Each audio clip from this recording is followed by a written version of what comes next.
Yo, yo, yo, it's your boy Joe. This your boy Greg. We the co-pilots from coast to coast. We do the most. So what's your flight? Whatever it is, we got you covered.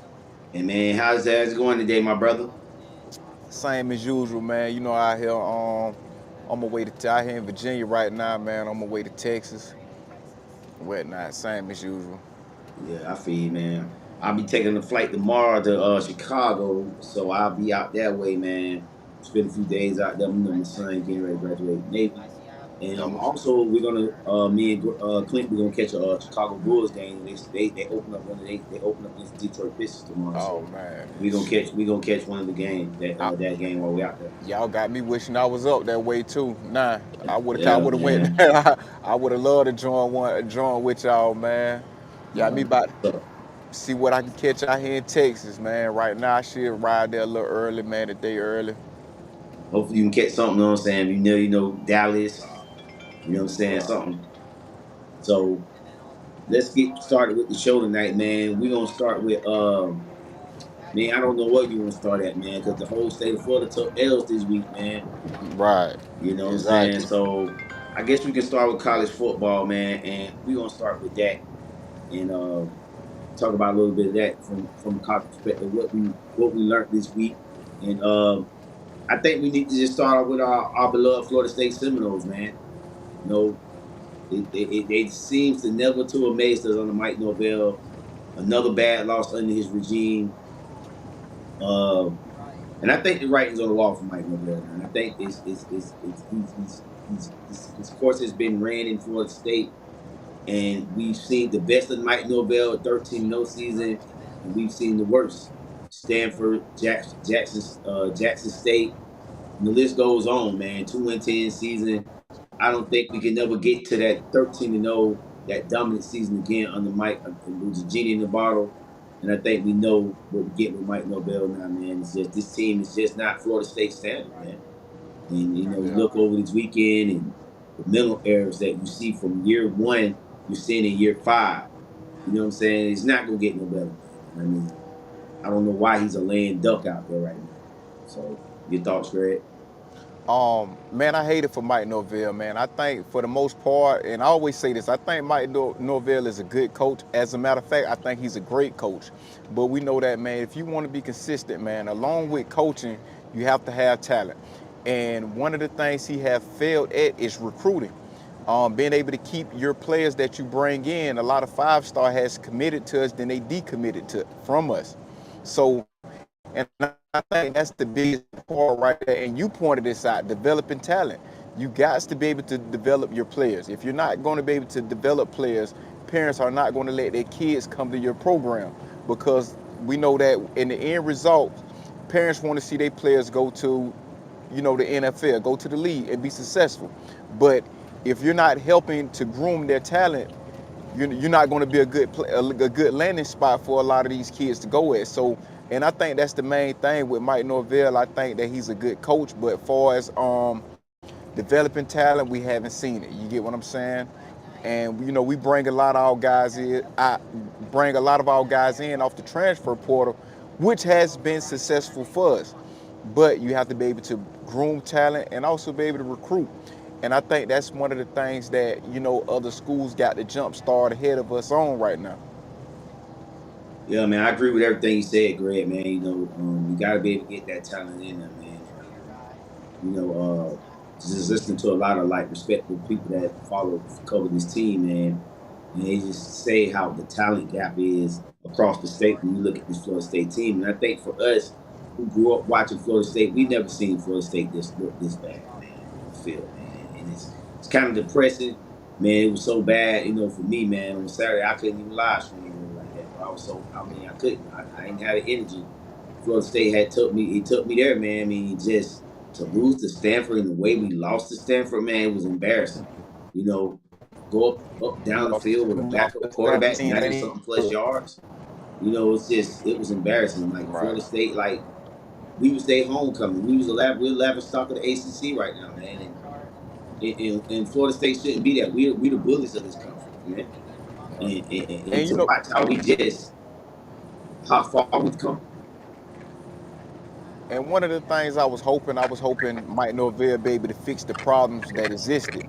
And but the thing is, it's like, and this is what I have learned under Mike Norvell. When things are going good, they go great. But when things go bad, he cannot seem to fix his problem in season. You get what I'm saying? And that matters. Being able to fix your problems in season. That's one of the things we have seen Alabama do this year. You know, well, once they lost us, they felt like the sky was falling, but those problems got addressed and they got fixed. You know, and we see this with a lot. We see this with a lot of teams that may have taken a loss or two. But to continue to lose like this is like when things start to go bad, they get worse and worse and worse as the years go as the season goes on. And that is a major problem. You get what I'm saying? Like and I mentioned this. Sometimes you're allowed to have games where, you on upset alert. Some of the best teams been upset throughout the season. But to have this constantly happen and continue to lose to get teams that are inferior to you is a big issue or whatnot. And I think that's one of the main things that boosters, fans are looking at. Even what I'm saying, these are things they are looking at. When it comes to and come to analyze saying is shit. Norvell is the guy for the job or not? Yeah, man. I think you got to also just look at too, man. Like, I mean, we've already behind on a lot of stuff, man. And I mean, I think you just look at the way the university is handling this whole situation. It says a lot of things. I don't know if we have the money for a buyout. Or could they be doing something behind the scenes that they have a guy that they have named and they just haven't said it yet? They're working to get our ducks in a row. And just I think right now, for me as a fan, we just in disrespect. I think a lot of us, at least I did, felt like firing him would be the best thing. If you're going to fire him at the end of the season, why not just fire him now? If you're going to fire him you're going to fire him at the end of the season. And you give this guy hope, thinking that he can save his job. You know what I'm saying? So I think, if we're gonna wait to the end of the season to do it. I mean, I think it just gives us a disadvantage when you got all these other schools looking for coaches right now. Right. But I So think like I think one of the buyout thing is that one of the things that's keeping this job secure because it's going to be hard to pay the price tag and also bring in a new head coach. So it's like some decisions, man, it's like you pretty much stuck with. You get what I'm saying? It's like you stuck with it for a while. Some things not a quick fix, easy fix. yeah, man. Look like we may be in for a little bit of mediocrity for at least I would say the next 2 seasons. So, Yeah. Florida State fans, y'all gonna have to bear with us, man. We ride through this rough tide, but all things all, we'll get over it and we'll be great again. Yeah. So let's speaking of somebody that we thought was back, we thought the U was back. That was saying, and the U took a loss over this weekend. On Friday they took a loss to Louisville Cardinals, and I think a lot of people thought this was gonna happen, man. And you know, I thought the U. I was rooting for the U this year, man. They beat us. They beat Florida. I was like, man, this might just be their year, man. Mario Cristobal do Mario Cristobal things, and he stunk it up again in this game right here where he made some questionable decisions. And we just knew at some point in the season it was going to be Mario Cristobal in his decision making at time. And I think, just a couple of things that he did in this game that you question. Like, right at the end of the half, you got 3 timeouts. You just got to stop, and you're down right now. You need to try to push the ball. But, you know, he was scared. I guess Jeff Braun had scared him. Hey, we're just gonna take it into halftime. You know what I'm saying? I thought that was a bad move, and it was, of course, other bad moves as well. When you're driving the ball, and then it's like you slow your own team momentum down as you're driving, doing things. You know what I'm saying? So, I mean, that's a little bit in the play calling, but you know what I'm saying? Again, like I say again, I have to bring Mario Cristobal. That was my thing. And it happened again. It's just unfortunate, man. That again, another coach is this is what you're gonna get with Mario Cristobal. This is him. Right. Um, Another thing you gotta ask yourself too, man, is Louisville a good team? You get what I'm saying? Like Louisville just could be a good team, you know, and we know that, man. You can't teams can be beat now, and so I'm not gonna be devil's advocate with Miami this time.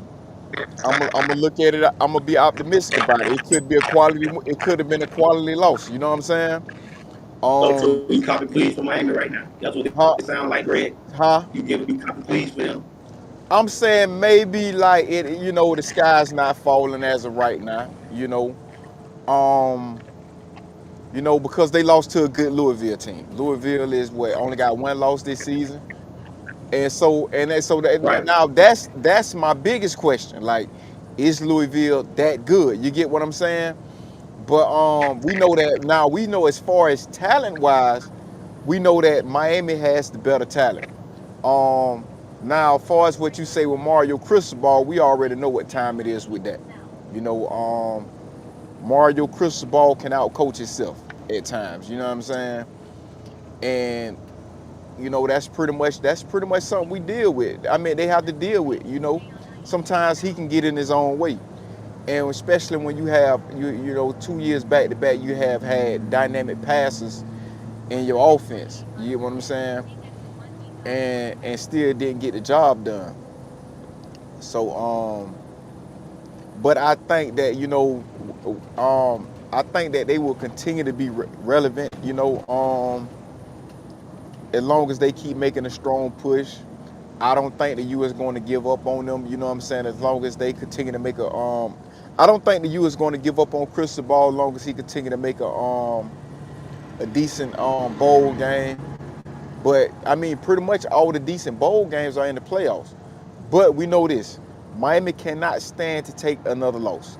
You get what I'm saying? Because you have teams in the ACC that's still undefeated, and a lot of people feel as though it's going to be Miami and Georgia Tech that play for the ACC championship.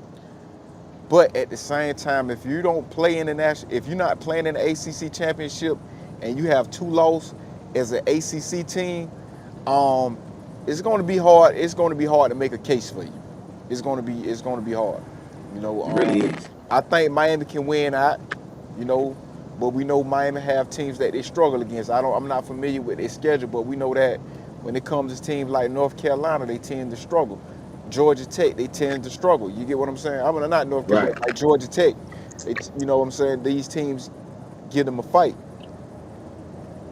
Yeah, man. And I know this is gonna be a good matchup if these two teams make it to the ACC championship game. Over the last 2 years, Georgia Tech they had their number. Right, So I mean, this is not gonna be an easy game. So it could be a mental thing that could come into this thing uh with this Miami team. But like you said, bro, Miami can't lose more games because the ACC has been beating up on everybody right now. It seems like, and this conference is already labeled as one of the weaker of the Power Four, so they can't win. They can't lose one more game. I think the biggest concern, what I seen watching this Miami game was the fact that Miami got pushed around, man. You know what I'm saying in the trenches, and Louisville hung up, still toe to toe with them. They was right. able to neutralize that those two ends, that Bain kid, those guys, and they had a Ruben solid Bain. game plan for Miami, man. I mean, Right, I think teams gonna look at this tape and be like, this is like a blueprint, to exploit this team, and they're gonna figure it out. But I thought Louisville had a great game plan. right.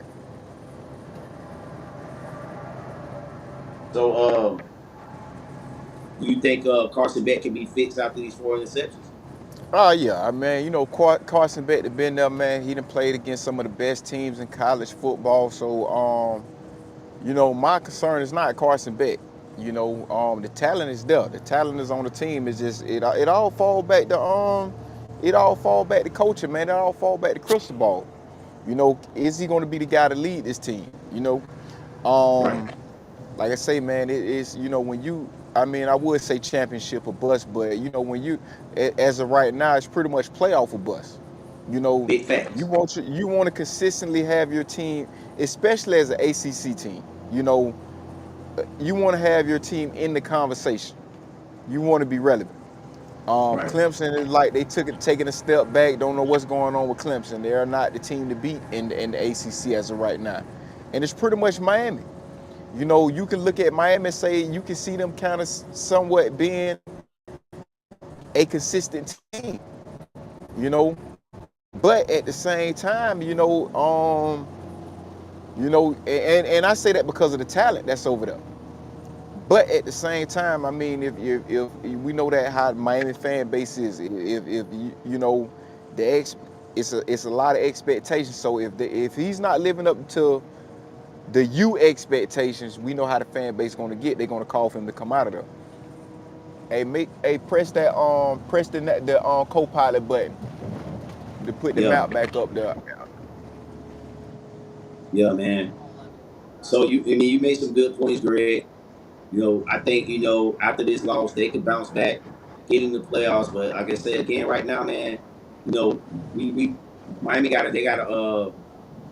they can't lose no more, man. And I feel like they're Right, going to need a little bit of help too, just to solidify things. I think Virginia or maybe NC State, one of these teams at the top will have to lose again, just to get them that extra.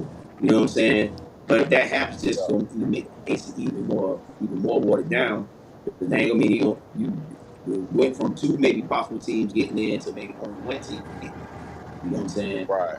So I mean, but still a couple more games. Still got what 5 more games to go left in the season for all these teams. So let's see how Miami can finish out, man. And see if they don't go into that slide like they did last year.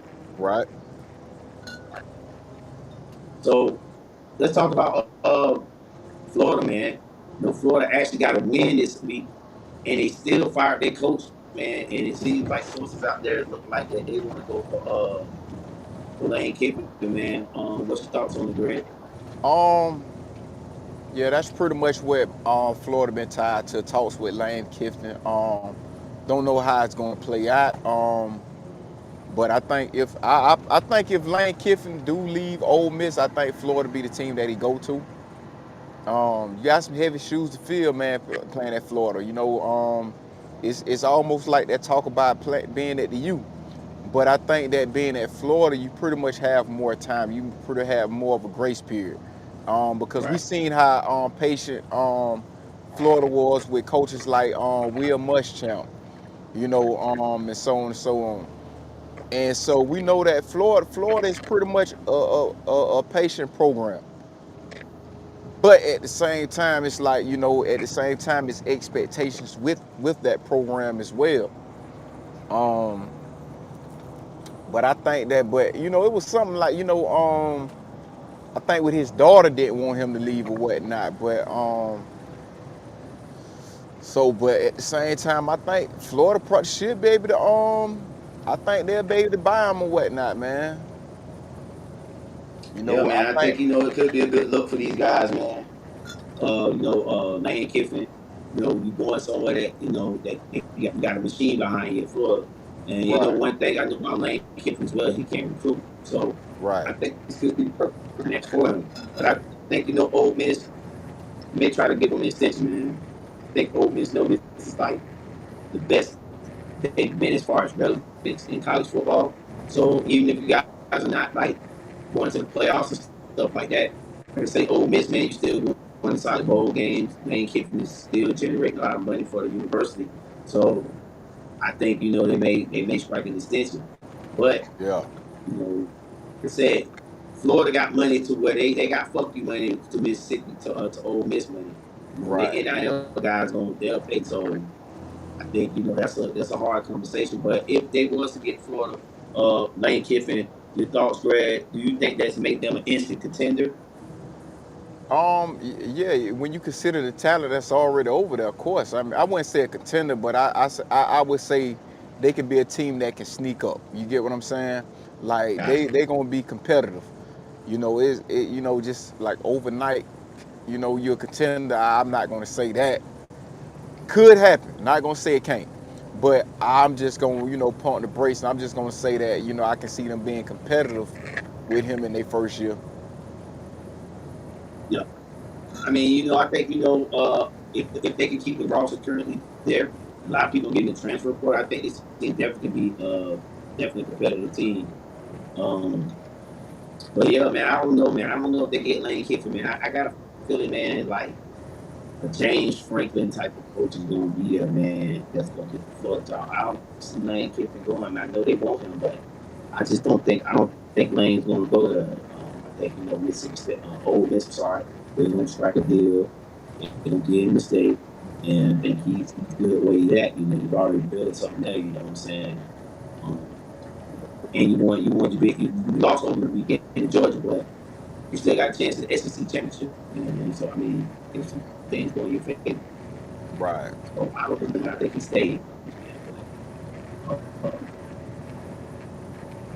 any final thoughts on college football this week? You know what I'm saying? Nah. Any standout stuff that you see that I ain't catch throughout college weekend? Say what that? I say, man, any other final stuff, any stuff like throughout college weekend you want to talk about that that I might not be in the dress or something. You know what I'm saying? An interesting story or whatnot. Nah, I ain't got nothing else on college. All right, man. So we're gonna move along to join the conversation as well to NFL, man. So let's start with our Jags, man. And Okay. it was a bad week of landing for us. 35-7 drove into the damn Rams. You know what I got to say about it, man. I've been getting in Twitter wars and Instagram Yeah. fights about Trevor Lawrence, and I just think that overall, man, he got to play better. Defense played like ass. Everybody played like ass. But the person that's been here the longest and getting paid the most is Trevor. And I Right. think, when you look at the situation, he got to just play better overall, man. You can't continue to keep giving him excuse after excuse about this terrible quarterback. I think Um, that's what I mean. Straight up. I can't even go no further. I've been so exhausted. Talking my thing, pretty much, like I say, man, I think, with our fan base, man, we just got to be honest with ourselves and whatnot. As fans, we want to see Trevor play good. You get what I'm saying? And I know I done went on numerous rants about Trevor, and I done had people say, I done had people that did disagree with my opinion or whatnot, which is cool. You get what I'm saying? You're entitled to it. right. And I like these type of debates, but we cannot be delusional. That's the thing, man. You get what I'm saying? Right. I welcome all debates. I love debating sports and whatnot when it's backed up by logic. I would not argue stupidity. You know what I'm saying? I would not argue with nobody that's delusional. You know, it's like, man, you know, like now watching this game, right? You know what I'm saying? My assessment on the game or whatnot, the receivers I think the receivers need to do a better job of catching the ball. The offensive line can do a better job at protection. You get what I'm saying? But my thing is this, man, and I was saying this earlier. What about the times when it was a clean pocket and misfires and whatnot, you know what I'm saying, when you couldn't complete these layups? You know, Right. a pass to the flat. You misthrow a ball in the flats to the running back. You know, Right. you miss a guy 5 yards in front of you. You know, these are the plays that I'm critiquing Trevor on. You get what I'm saying? Now, granted, if the line hold up, receiver catch these balls or whatnot, maybe we had a better chance of winning the game. True enough, I agree with that. But nevertheless, and I'm not just pointing this out because we lost the last two games. I even pointed this stuff out when we was winning games. You get what I'm saying? I pointed out what I seen that was different, things that he improved in, and I also pointed out the things that he was still stagnant in. You know what I'm saying? Like I pointed out that early his release was a lot quicker.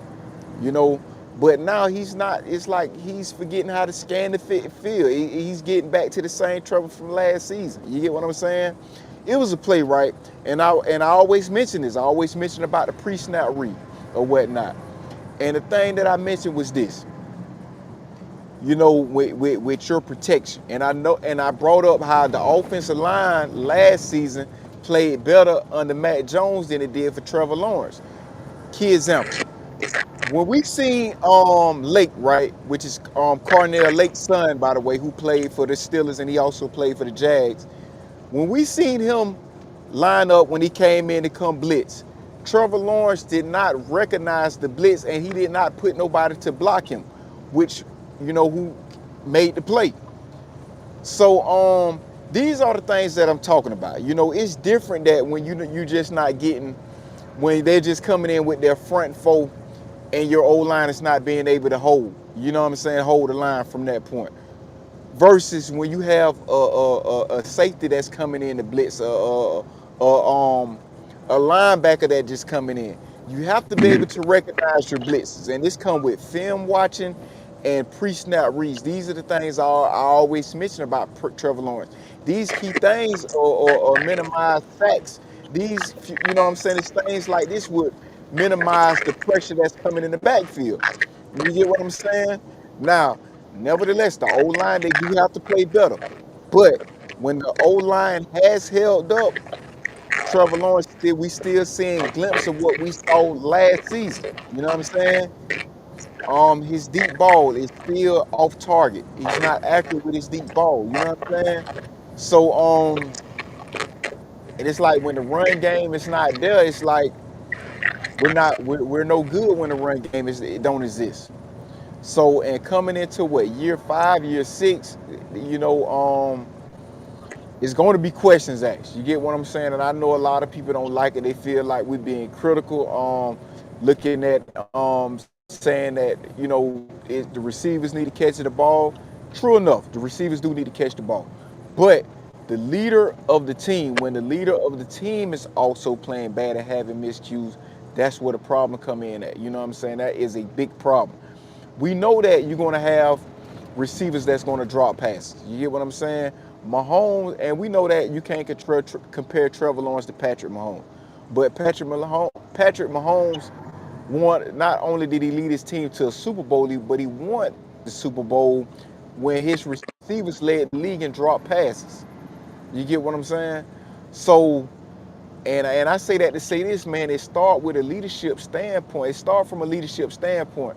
Your quarterback has to play better. You get what I'm saying? That comes with, even though your receivers drop passes, but when the play was available, you made plays, and that's what Trevor got to do, man.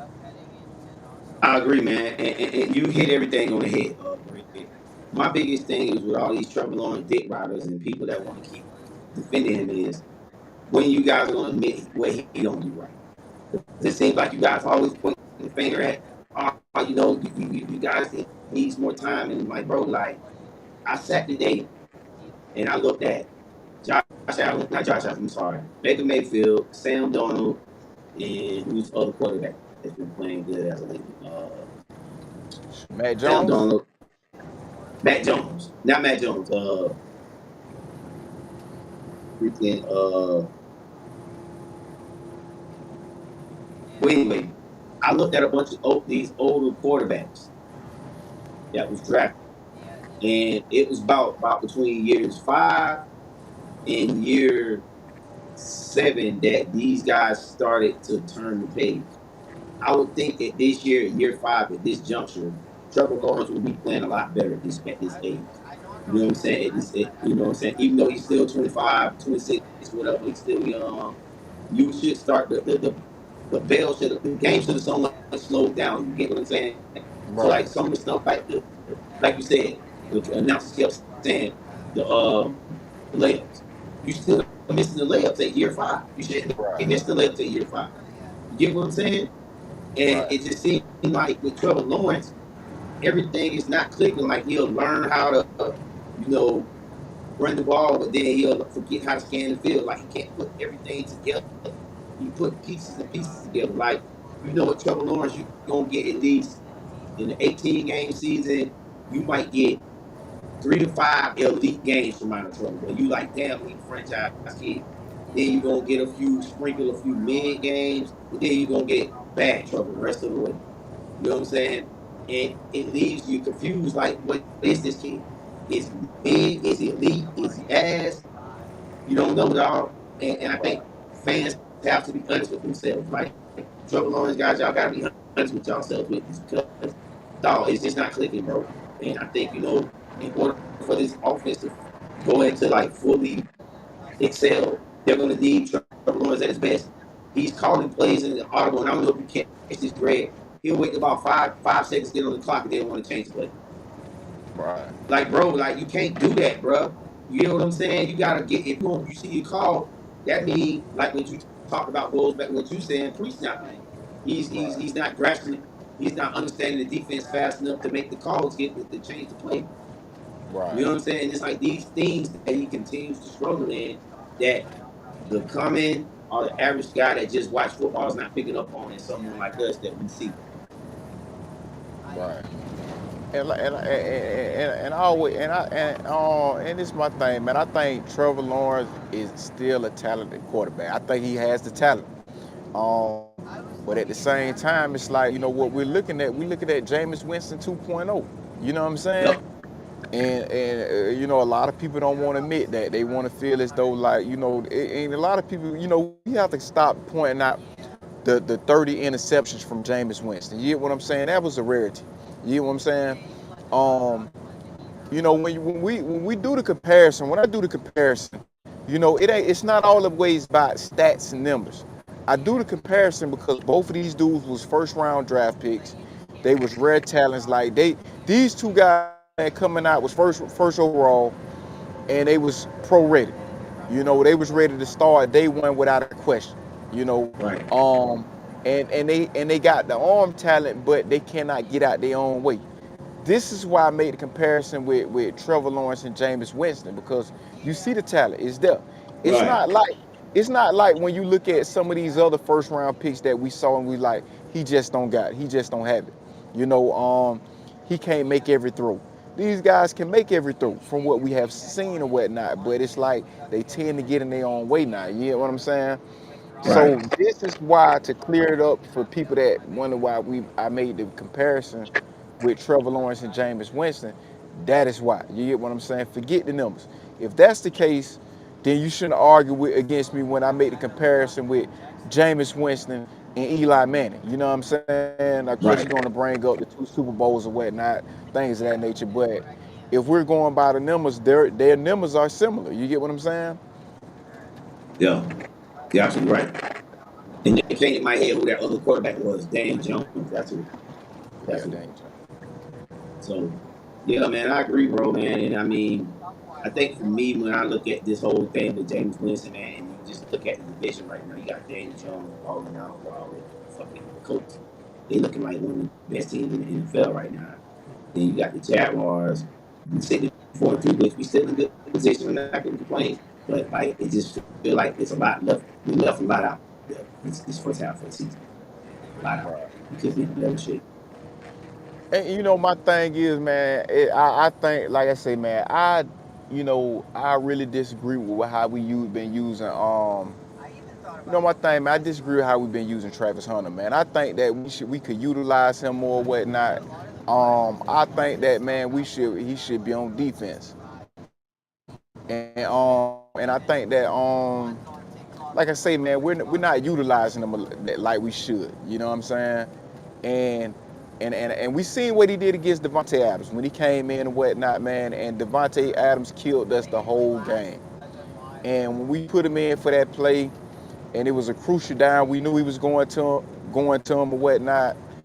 He made a big play right there. You get what I'm saying? And it's like we should have been able to see more of that, and we wasn't. We just had him in. And that was the first play he came in. What, like late in the second half? Yep, and they took him So right back out. right. So it's like we're using him, and this is my thing, right? This is my thing. If you're only going to use him at receiver, right? Why did you trade up to? You know what I'm saying? When you could, it serves no purpose to trade up for a talent like Travis Hunter, and you're not going to utilize him. You get what I'm saying? And I know it sounds repetitive, you know what I'm saying? But these are the facts. You have to utilize a man out there, man. It's especially more on defense. Safety. I mean, when you're talking about cornerbacks don't put a lot of wear and tear on their body. You know what I'm saying? Right. You know, of course, if you know if you got to go against a running back, but we know the first line of defense is the D line, then it's the linebackers and whatnot. You get what I'm saying? You know, Right. when you look at contact with a cornerback, you know, cornerbacks mostly finish with like in a game 2 tackles maybe. You get what I'm saying? So it's not a lot of contact. You know, when you're looking at cornerbacks like that. So you know, it's different when you're talking about a running back, a linebacker, a lineman. You know, things of that nature. So I feel like, man, you know, we definitely should utilize him on defense, man. We definitely should, man. Yeah, Liam Cohen said in the press, he did a meeting this week, earlier this week, and he was saying about they're going to start using him more often. Like they're going to have the best 11 guys on the field moving forward. So I think that's a sign that he's going to start playing both ways. And I think the reason why I want to push back on the Jacksonville Jaguars a little bit, because I think that you got to give these guys enough chance to get enough data information to say, okay, hey, can this guy hold up playing both sides of the ball? And I think after the Landon, the blowout, when they put him in there and stuff like that, they can see this guy can come in and make plays on both sides of the ball. So now that they see that he can make impact plays on both sides of the ball, I think they can see we can start trusting him more on both sides. Now the only thing about that is if we're gonna have him playing both sides of the ball, that's a lot of information to try to retain for games like that. So I mean, we're gonna have So, to figure out how they're gonna do that. You know, if they're but gonna now, be primary using them on offensive end, you know, how we game plan and how we get him to retain information, and then and the same thing with the defense side of the ball. Is it going to just be situational, or you're going to be cornerback one locking down the number one receiver every week for the opposing team? So I think that's something we got to look into consideration too, man. But we're on the bye week this week, so we got a whole lot of time to figure all this stuff out. see, but the thing is, that's the reason why you traded up, you know, and gave up a first round pick for it. You get what I'm saying? And so it's like, if it, you know, it make it like I say, man, like I've been saying, it makes 0 sense to trade up and give up a first round pick and some more stuff if you're not going to utilize them. You know what I'm saying? But let me pick it back off of that too, Greg. I don't think it was a proper issue with them using them how I think everybody want them to. I think they needed to see can this guy hold up. From what Liam Cohen was saying in the press conference earlier this week, he was saying basically like they need to see, you know what I'm saying, you know, because people forget that, you know, he was banged up in the preseason. You get what I'm saying? So I think now it was in the regular season, we got like half a year of games up on his belt. I think now they can start to use it how we want to see him being used. And I mean, yeah, we could have probably started earlier than expected, but I think you had to give him that time to see, all right, can this guy? Because if this guy would have got hurt, then we got the media saying, oh, you should have made him choose a position and all this other crap. So now I think you see it moving in the bot a bigger usage of Travis Hunter.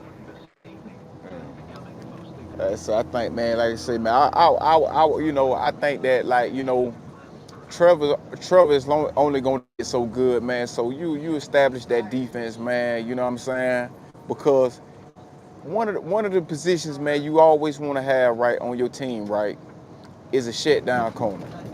A shutdown corner will make a big difference on your team. A quarterback when you're talking about far as the offensive side of the ball and the left tackle when you solidify your offense. But when you're talking about a defense, man, two key spots, man, you always want to solidify. You know what I'm saying? A pass rusher, you get what I'm saying? And I'm gonna say that's rare to find.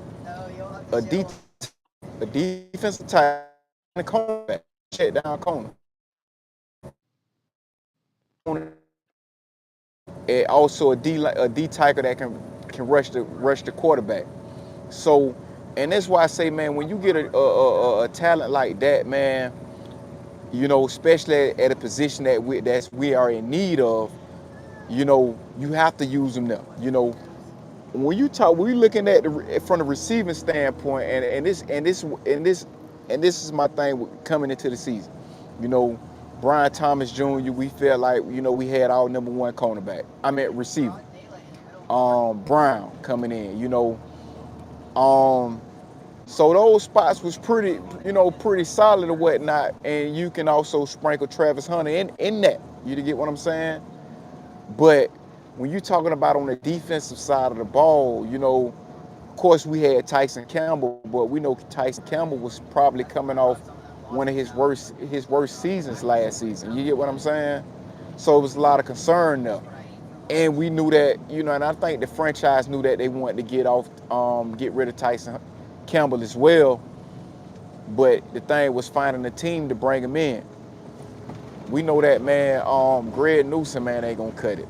You know, Greg Newsom ain't gonna cut it. Well, I ask you Mark, this though, my man. I hear you, Greg. But right now, bro, to be honest with you, bro, we're gonna have to use him on both ways now moving forward. Like as far as I get what you're saying, making him as a primary defender guy, if you was to, make him choose a position, but you have no reliable weapons on offensive end right now with Brian Thomas being hurt. Um, it seems like Travis Huntley is your most reliable receiver right now. right. But I think the team benefit better from him playing cornerback. And the reason why I say that, right, because you still have to work, you still have to have somebody get the ball to him. You get what I'm saying? You got Right. to think about like all defense, right? Our run defense has played good this season. You get what I'm saying? A lot of teams don't run the ball on us like that. Teams average what? Probably not even 4 yards to carry. We look at what our defense they gave up. It's pretty much been in the passing game where we have suffered it. So, like I say, man, you bring in and that comes from not having not having a lockdown corner. A lockdown corner makes a big difference when it comes to the defense. You know, on the offensive side of the ball, we still have Travis Etienne. Um, Brian Thomas will make plays here and there. Parker Washington will make plays here and there. But we know that, man, when it boils down to it, man, Trevor Lawrence still has to play. You can you can sprinkle Travis Hunter in on downs and whatnot and allow him to be a playmaker here and there. You get what I'm saying? But at the same time, on the defensive side of the ball, you just can't sprinkle nobody in on the defensive side of the ball and have productivity from your defense like that. You get what I'm saying? I understand your point. It's a lot of decisions they're gonna have to make, man. Trying to figure out how they do them. But I think both sides make cases that they need Travis Hunter at this point, man. Because at this point in the season, man, I think he's pretty much our best player on both sides of the ball right now. Honestly, when you're looking at just how he's played. Well, at least last week, I'm not gonna say that for the whole season, but at least last week he was the best player on both sides of the ball. You know what I'm saying? Defensively and offensively. Uh, Moving on to some more bad quarterback play in week 7 is Miami Dolphins, man. Tua came out. He was saying all this stuff about teammates and throwing people under the bus like he was that dude. Took only to go out there and lay an egg on Sunday to one of the worst teams in the NFL, the Cleveland Browns, and they did not just lay. Is what he was saying was valid at the time he was in Miami? You get what I'm saying? Like his argument holds some type of validation now. You get what I'm saying? They Like do. he has a great argument. He has a case now because he wanted to move on. He wanted to bring in his guy, and that's one of the things I think that when you have head coaches, you should allow them to do. Bring in their guy who they're willing to work with. You know what I'm saying? It shouldn't Right. always be this is I'm gonna give you this to work with. You either take it or leave it. You know. And I think that you always have to allow the coach to have some type of say so in team building. And see, this is my thing with the Dolphins, right? You get what I'm saying? Because I think Mike Daniels finna be the next to go. I think he's finna be the next coach out of there in the state of Florida. This is my thing with the Dolphins, man. Dolphins team building has been really horrible. You get what I'm saying? If you look at it, over the last couple of years, Miami will go after a flashy pick, and that's what they'll bring in. They have a ton of head scratches over the years. I look at when they had Xavier Howard, and they brought in another cornerback. Then knowing that they had a offensive line that wasn't solid, you take your first round pick and you get another cornerback that you didn't even use. You know, and so it's like it's a ton of head scratches with this team, man. You know what I'm saying? Even when you look at when they brought in a Dominican Soup, you paid a lot of money to bring him in. That didn't work. Um, you look in when they brought in Jalen Ramsey, you paid a lot of money to bring in Jalen Ramsey. That didn't work. Um, Even Tyreek Hill, now I will say, with Tyreek Hill, he did make the team look somewhat good or whatnot for a while. But at the same time, that wasn't the thing that wasn't the issue with this team or whatnot. We knew the issue was protecting your quarterback. So this is one of the things I say Miami struggle to do is team build. That's the main problem. And I think, man, it's a problem. It becomes a problem when you have a team that when you have so many owners. That's a part of this team. You get what I'm saying? And it's pretty much looked at as a product that people invest in because it's lucrative, you know, versus investing in a product to make it a winning franchise. So, and I think that's one, and I could be wrong, but I think that's one of the problems. You know, you have too many owners, too many people, had got their hands in the cookie jar, and it's nobody that's coming in to willing to make the Dolphins a serious threat. You can't always go out the flashy pick when you don't have a foundation. You know, the New England Patriots was able to do that when they brought in Randy Moss because they had a foundation. They had a defense. They had a run game. They had an O line. You know, um, so, and I would even say the same for the Cowboys. They was able to make that type of move because they had a foundation. When you look in when they brought in bringing in George Pickens. You had Right. all you invested. Even though they're hurt, you invested in your old line. You had a quarterback. You had another receiver. So your offense was pretty much solidified all the way across the board. You get what I'm saying? The defense can use a ton of help, but you had a foundation with your offense that can win you games, that can win the division for you. Dolphins, on the other hand, it's the same thing. You're not going to win a division like that. Still going to be the team that's at the bottom, man. Yeah. Dolphins is I didn't think about it in that totality that the team building aspect, but when you look at the grand scheme of things, it just shows you why this team is in so much disarray, man. From the owner, management, coach, down to the players, man. It's just a bunch. And like you said, man, I think Mike McDaniels get his walking papers. If they get another bad loss, like against Cleveland, this upcoming week. I think he could be a fighter. Right. So let's talk about the Tampa Bay Bucks, man. They took a bad loss to the Detroit Lions, 24-9. Baker Mayfield couldn't do his heroics like he been doing all season. And bring me to the question, man: is Tampa Bay frauds, or are they still a legit team after this loss to the Lions? Certainly not, man. I still think Tampa Bay is a legit team. You got to take this into consideration. Their O line is banged up.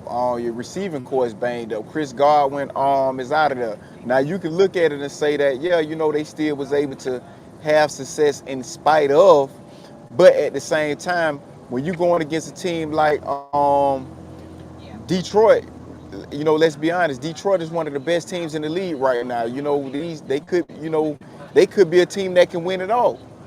You know, but and this is who they lost to on the road.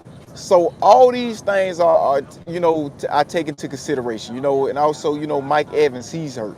You know, so you got to take all these things into consideration. So I will say, man, Tampa Bay are still a legit team. Yeah, I think Tampa Bay's still a legit team too as well, man. I think they still could win NFC South. I think they still a clear favorite. A team that I thought was legit was the Atlanta Falcons. No, they laid an egg with the 49ers, and I thought they would win that game based on all the injuries that the 49ers. But the 49ers keep one of them teams that they just a resilient team, man. They keep fighting, man, with injuries and everything, man. So Yeah. that was my fraud. Right.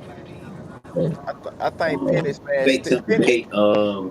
You look at hold on, was it like you Go look ahead. at Penix in his second year, man. You know he's still developing, and I think that's one of the things. Like when you look at this team or whatnot, I think that when you look at Atlanta, man, their Achilles heel is Michael Penix. Not saying that he's a bad quarterback, but he's still developing. You get what I'm saying? He's still developing as a quarterback. We know that he's an exceptional athlete. You know he can get out there and make plays, but as a passer, he's still developing. So I think once that come around, I think you're looking at a team that's a threat. It's a reason why they choose to roll with him over Kirk Cousins, who's a seasoned vet, you know, because he has the talent. You see the potential in him. But we know that sometimes, man,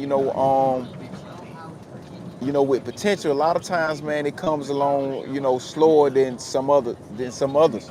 So I think that, like I say, man, he's still in the development stage. It's only his second year. So once he developed, you're looking at a better Atlanta team.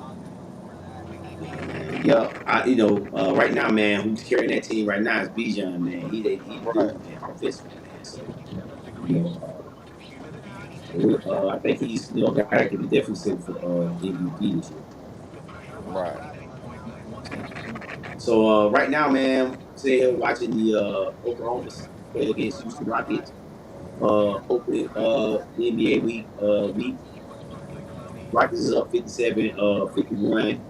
Kevin Durant is let's see, leading scorer for the Thunder right now is Chet Holmgren with 18, and Kevin Durant is leading Houston Rockets 14 points. Right now, it's like a pretty close game.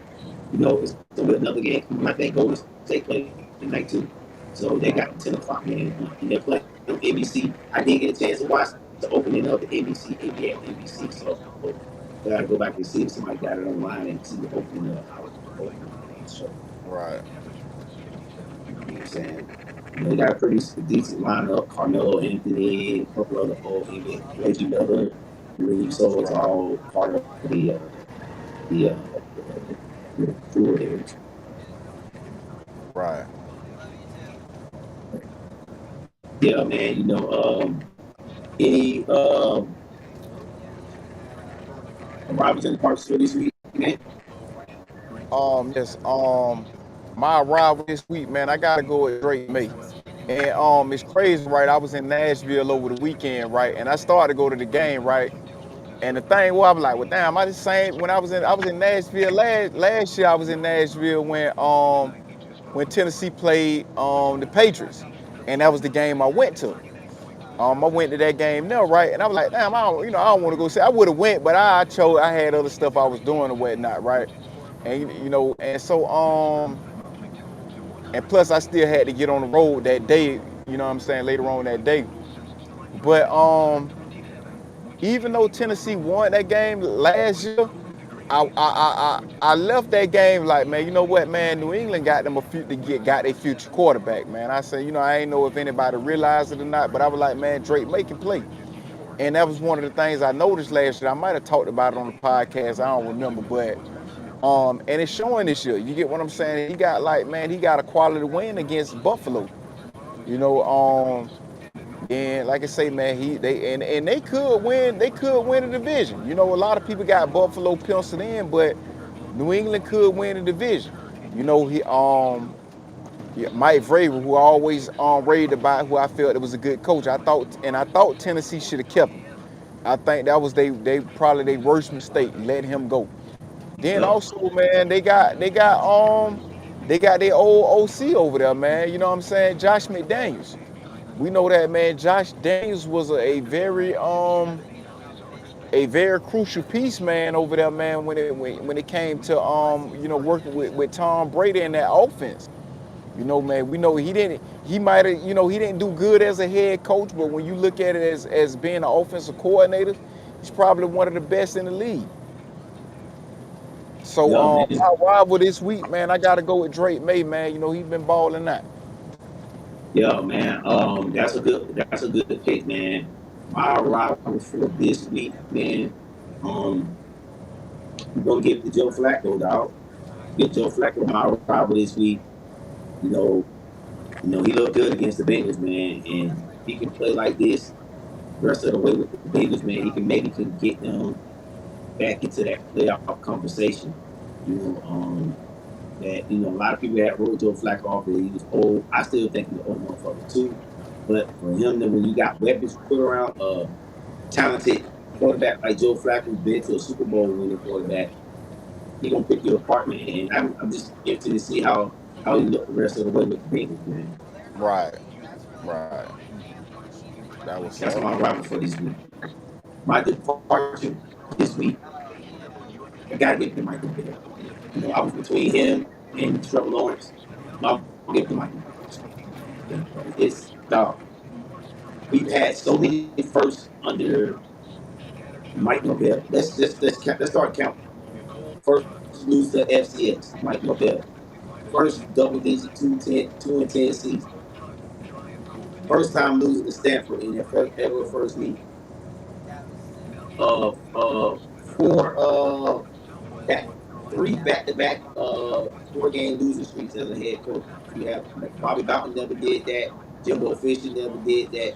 Sweet did really we didn't give him enough chance to do that. So he's the first to do that in a long time to have two consecutive back to back four losing streaks. The list just gonna keep going and growing with this guy, dog. And I like Mike Norvell. I do as a good person. I think he got a good heart, all that shit. But when it comes to the game of football, dog, he do not have it, dog. And I'm sorry, bro. I gotta let you go. And he's my departure for this week. My departure, man, I gotta go with Tua, man. You get what I'm saying? Tua made a rant, you know what I'm saying? He made a rant in his press conference by people not showing up to meetings. Then you come in, you lay an egg, you throw 3 interceptions. You get what I'm saying? And not only that, man, you get what I'm saying? You got your head coach. You're gonna get Josh McDaniels fired. You get what I'm saying?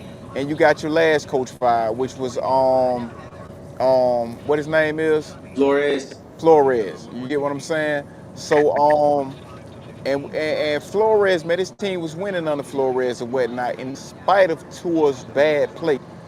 Um, and I think, like I say, man, I think Tua I think Tua's a good quarterback and everything like that there, but it's like the amount of money these quarterbacks is getting paid, and no, I'm not counting nobody pocket, but we know how at the same time, man, you have to be able to play a lot of these other players as well. It shouldn't be just about the quarterback getting paid and everything like that. You have other players on the team or whatnot, and I get it. Quarterback is the most important piece.